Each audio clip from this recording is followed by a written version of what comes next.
What's up, you guys? Dave Mods Customs. We got the install video here for the Chisel fixed or folding stock. In the box, you'll find Loctite, your adapter and screw, a Magpul K2 grip, and your stock. You'll need a Phillips driver, blue Loctite, a vice grip, the crescent wrench, your fix-it sticks with the 3/16 attachment, 5/32 hex, and 1/2" ratchet. In order to remove the stock, we're going to start off by removing the pad at the rear, and it's held on with 2 Phillips screws. Next, you're going to find a 1/2" nut, and this is attached to a rod that keeps the stock fastened to the receiver.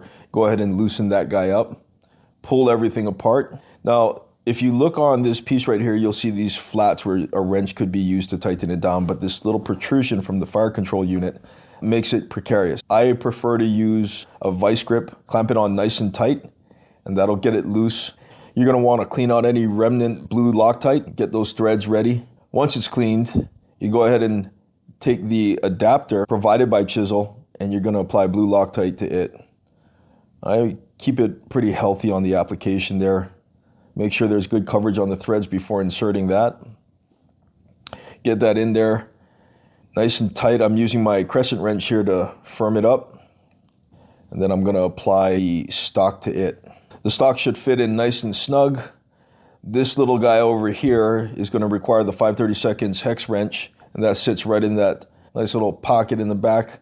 The wobbly hex wrenches are really good for this so that you can fasten it at an angle. Once it's in snug, you can go ahead and use your fixed or 90-degree hex side and tighten that down. The next step in the installation is going to be the K2 pistol grip. Go ahead and snug that guy on there.